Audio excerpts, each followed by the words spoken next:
Hello friends, welcome to Stockathon Telugu. నేను మీ Prem. So last market మీకు ఎలా అనిపించిందో కమెంట్స్ ద్వారా తెలియజేయండి. అండ్ అప్కమింగ్ మార్కెట్ సెషన్స్ ఎలా ఉంటాయో ఫర్దర్గా డిస్కస్ చేద్దాం. So hello friends, good evening అందరికీ. సో ఇది మన రేపటి ట్రేడ్ అన్నమాట, మండే రోజు trade analysis. Same almost levels అన్న అయితే సేమ్ ఉన్నాయి, ఫ్రైడే లెవెల్స్ కానీ, ఎందుకంటే యాజ్ ఎక్స్పెక్టెడ్ ఫ్రైడే రోజు మనకు పెద్ద మూమెంట్ రాలేదు, ఎందుకంటే థర్స్డే చాలా డ్రాస్టిక్ మూమెంట్ వచ్చింది కాబట్టి ఇంకా ఫ్రైడే మోస్ట్లీ సైడ్ వేస్ డే ఉంటుంది అనుకున్నట్టు సైడ్ వేస్ డేనే ఉంది. మన లెవెల్స్ లోనే ట్రేడ్ అన్నది జరిగింది కాబట్టి నాకైతే ట్రేడ్ ఆపర్చునిటీ ఏం దొరకలేదు. జనరల్ ఎవరైనా స్కాల్ప్ చేసి ఉంటే, అది కూడా 5-10 పాయింట్స్ కి వెరీ క్విక్ స్కాల్పర్స్ ఉంటారు కదా, చేతులు ఫట్ ఫట్ తిరిగేటోళ్ళు, అలాంటి వాళ్ళకి ఏమైనా కొన్ని పాయింట్స్ వచ్చుంటాయి. కానీ జనరల్ ఎవరైతే మంచి పాయింట్స్ కోసము వెయిట్ చేస్తుంటే మాత్రం వాళ్ళకి ట్రేడ్ ఆపర్చునిటీస్ అన్న దొరకలేదు. సో మన నెక్స్ట్ వీక్ అనాలిసిస్ వచ్చేసి ప్రస్తుతానికి మాత్రము మొత్తం ఎంగల్ఫ్ చేసేసిందని మన 2nd సెప్టెంబర్ కి క్రియేట్ అయిన రెడ్ క్యాండిల్ ఏదైతే ఉందో దాని మొత్తం ఈ వీక్ అంటే 9 సెప్టెంబర్ వీక్ మొత్తం ఎంగల్ఫ్ చేసేసింది. ఎంగల్ఫింగ్ ఇస్ నథింగ్ బట్ ఎవరైతే బేరిష్ సెంటిమెంట్స్ పైన ఉన్నారో వాళ్ళది మొత్తం ఫీలింగ్స్ ని తినేసింది అనమాట. దాన్ని ఇంకా బేరిష్ కాదు, మార్కెట్ ఇంకా బుల్లిషే ఉంది, మీరు ఇంకేం చేసేది లేదు, బిల్ మార్కెట్ అన్నట్టుగా చెప్తుంది అనమాట. అంటే ఇప్పుడు ఈ రెడ్ క్యాండిల్ హైలో ని మొత్తం ఎంగల్ఫ్ చేసేసి ఈ హైలో క్రియేట్ అయ్యింది. అంటే దీని హైలో ఏదైతే ఉందో రెడ్ క్యాండిల్ ది, ఇప్పుడు ఈ రెడ్ క్యాండిల్ ఈ గ్రీన్ క్యాండిల్ లోపలే ఉంటాయి అనమాట. అవి మీరు చూడొచ్చు. ఈ ప్రీవియస్ రెడ్ క్యాండిల్ హై ఎంత ఉంది, 25,333. దీనిలో ఎంత ఉంది, 24,801. ఇప్పుడు దీని ఎంత ఉంది, 24,753. అంటే దానికన్నా కింది నుంచే హయ్యర్ సైడ్ అనేది క్లోజర్ ఇచ్చింది. 25,000 క్లోజర్ కూడా మీరు చూడొచ్చు, 25,356 అప్రాక్సిమేట్లీ ఒక 10 రూపీస్ హై సైడ్ క్లోజర్ అన్నది ఇచ్చింది. సో దీని ఎంగల్ఫింగ్ అంటారు అనమాట. అంటే దీని షాడో మొత్తం ఇది తీసేసుకోగలిగింది అనమాట. అయితే ఇప్పుడు మనం ఆల్రెడీ ఒక 2 వీక్స్ బ్యాకే డిస్కస్ చేసాము, లైక్ కంటిన్యూస్ గా ర్యాలీ అన్నది ఉంది నిఫ్టీలో. సో ఒక పాజ్ అన్నది ఇంపార్టెంట్ అని అనుకున్నాము. సో ఎక్స్పెక్టెడ్ గానే పాజ్ అన్నది వచ్చి ఇప్పుడు కంటిన్యూషన్ అనేది క్రియేట్ అయింది. నేను ఇంత రికవరీ అయితే ఎక్స్పెక్ట్ చేయలేదు. ఈ వీక్ ఒక 50% రికవరీ అవుతుంది, ఐ మీన్ పాత వీక్ ఒక 50% రికవరీ అవుతుంది. నెక్స్ట్ అప్కమింగ్ వీక్ అంటే రేపటి నుంచి మళ్ళీ ఫ్రైడే క్లోజర్ వస్తుంది కదా, అప్పుడు కంప్లీట్ గా రికవరీ అవుతుంది అనుకున్నా. కానీ చాలా హెల్దీ ఉంది నిఫ్టీ, మాత్రం మంచి రికవరీ ఇచ్చేసింది. సో ప్రస్తుతానికైతే మన అనాలిసిస్ ఏంటో చెక్ చేసేద్దాం ఫ్రెండ్స్. నేను 1 hour క్యాండిల్కి వెళ్తున్నాను. సో లెవెల్స్ అయితే కంప్లీట్ గా సేమే ఉన్నాయండి, చేంజ్ ఏం లేదు.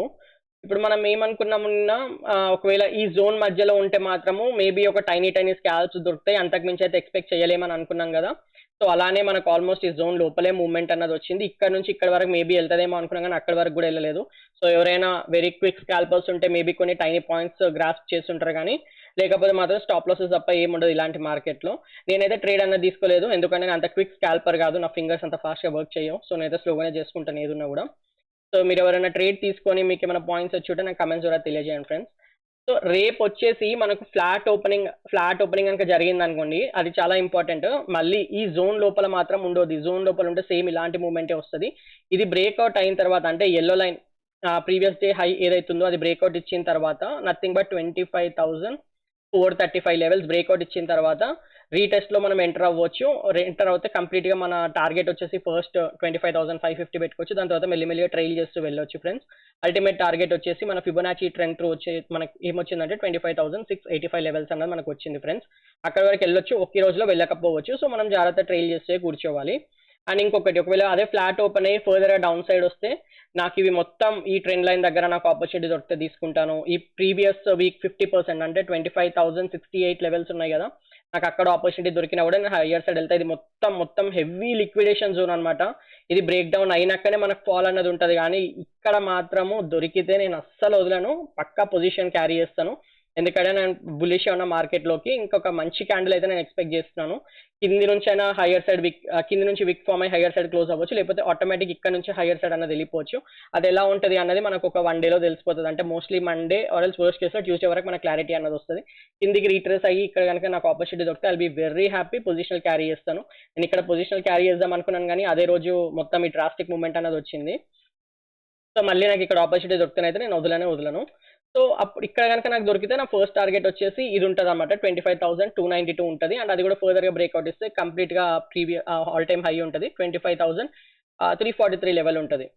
అండ్ ఒకవేళ కనుక రేపు గ్యాప్ అప్ ఓపెన్ అయింది అనుకోండి, గ్యాప్ అప్ ఓపెన్ అయితే ఈ సినారియో ఉంటుంది అనమాట. మళ్ళీ ఒక న్యూ స్వింగ్ అన్నది ఫామ్ అయితే ఆటోమేటిక్ గా మనం ఫస్ట్ 25,550 లెవెల్స్ ఫస్ట్ టార్గెట్ ఉంటుంది. సెకండ్ టార్గెట్ అయితే మనం ట్రైల్ చేస్తూ వెళ్ళొచ్చు, 25,685 లెవెల్స్ వరకు వెళ్ళొచ్చు.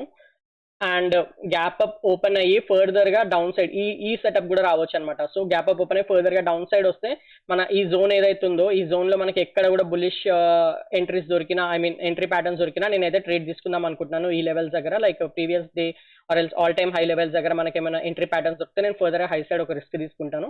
సేమ్ 25,550 ఒక టార్గెట్ ఉంటుంది అండ్ 25,685 వచ్చేసి నా సెకండ్ టార్గెట్ ఉంటుంది ఫ్రెండ్స్. ఈ జోన్ లోపల మాత్రం నేను ఫసాయించాను, నేను ట్రేడ్ అన్నది అస్సలు తీసుకోను, ఎందుకంటే వాలటాలిటీ క్రియేట్ అయ్యే ఛాన్స్ ఉంటుంది, సైడ్ వేస్ ఉండే ఛాన్స్ ఉంటుంది.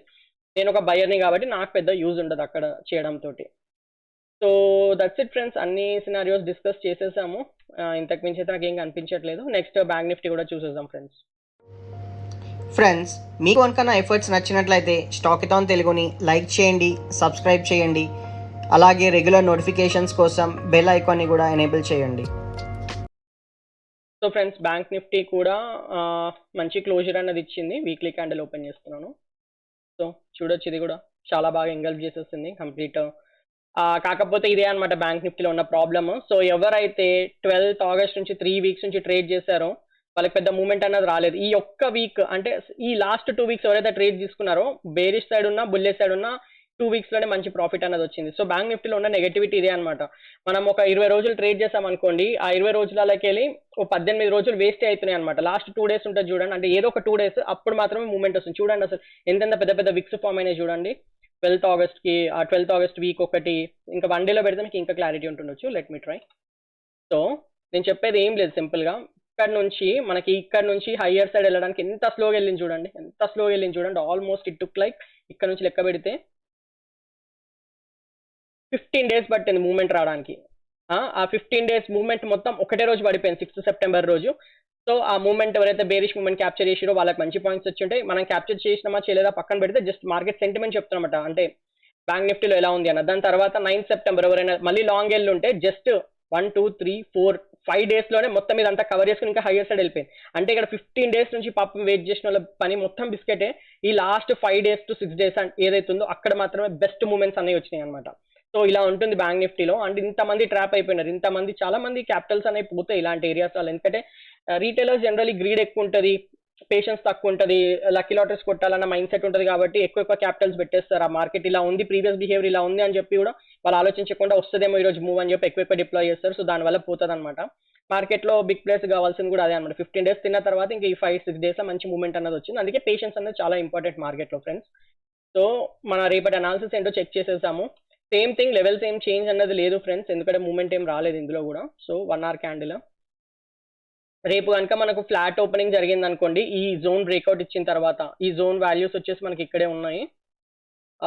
51,961 to 51,811 ఇది ఒక జోన్ అనమాట. ఈ జోన్ బ్రేక్అవుట్ ఇచ్చిన తర్వాత 52,500 వరకు నా ఫస్ట్ టార్గెట్ ఉంటుంది. అండ్ అది బ్రేక్అవుట్ ఇచ్చిన తర్వాత కంప్లీట్ ఇంకా 53,312 అనమాట.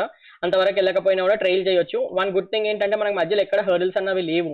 ఇక్కడ నుంచి ఇక్కడ వరకు ఒక క్లీన్ మూవ్మెంట్ అన్నది వచ్చే ఛాన్స్ మోస్ట్లీ కనిపిస్తుంది నాకు బ్యాంక్ నిఫ్టీలో. సో బ్యాంక్ నిఫ్టీ సైడ్ నేనైతే ట్రేడ్ ప్లాన్ చేసుకోవచ్చు, ఎందుకంటే నా నెక్స్ట్ టార్గెట్స్ అన్ని ఇక్కడ నాకు ఈజీగా ప్లాన్ చేసుకోవచ్చు కాబట్టి. అండ్ ఆల్సో ఇందులో ఆల్ టైమ్ హైకి వెళ్ళాల్సిన పెండింగ్ అయితే ఉంది. ఈ పాయింట్స్ ఏవైతే ఉన్నాయో ఇది మన ఆల్ టైమ్ హై పాయింట్ అనమాట ఇది. సో అప్రాక్సిమేట్లీ లైక్ 1300 పాయింట్స్ ఉంది కాబట్టి నిఫ్టీ కొంచెం స్లోగా మూవ్ అవుతుంది, బ్యాంక్ నిఫ్టీ డ్రాస్టిక్గా మూవ్ అవుతుంది. రెండు ఈక్వల్ అయినాక అప్పుడు మనం మళ్ళీ ప్లాన్ చేసుకోవచ్చు, నెక్స్ట్ ఎట్ వెళ్తుంది, కిందికి వస్తుందా పైకి వెళ్తుందా మనం అప్పుడు ప్లాన్ చేసుకోవచ్చు. సో ఫ్లాట్ ఓపెనింగ్ అయ్యి కనుక నాకు ఈ బ్రేక్అవుట్ వస్తే నేను ఫస్ట్ టార్గెట్ 500 పెట్టుకుంటాను, 52,500 పెట్టుకుంటాను. నెక్స్ట్ ట్రైల్ చేయడానికి ట్రై చేస్తుంటాను. అండ్ ఒకవేళ కనుక గ్యాప్ అప్ ఓపెన్ అయ్యి ఫర్దర్గా న్యూ స్వింగ్ ఫామ్ అయింది అనుకోండి, అక్కడ నేను మళ్ళీ స్వింగ్ బ్రేక్ అవ్వడంతో ఎంట్రీ అనేది తీసుకుంటాను. ఫర్దర్గా హై సైడ్ సేమ్ టార్గెట్స్ ఉంటాయి 52,500. నెక్స్ట్ ఐల్ బి ట్రైలింగ్ అనమాట. ఇది ఒక సెటప్. అండ్ ఇంకొక సెటప్ వచ్చేసి ఈ సెటప్ అనమాట. ఒకవేళ గ్యాప్ అప్ ఓపెన్ అయ్యి ఫర్దర్గా డౌన్ సైడ్ వస్తే నాకు ఇక్కడ సైడ్ నుంచి అయినా ఎక్కడ నుంచి అయినా నాకు ఈ జోన్ టచ్ అయినా పర్లేదు, ఒక జోన్ లోపలైనా నాకు ఏమైనా ఎంట్రీ ప్యాటర్న్స్ దొరికితే మళ్ళీ ఒకసారి బుల్లిష్ ఉండడానికి ట్రై చేస్తాను. అండ్ నెక్స్ట్ టార్గెట్స్ అయితే సేమే ఉంటాయి. అండ్ నెక్స్ట్ ఒకవేళ కనుక ఫ్లాట్ ఓపెన్ అయ్యి ఫర్దర్ డౌన్ సైడ్ వెళ్ళిపోయింది అనుకోండి, నేనైతే నాట్ ఇంట్రెస్టెడ్.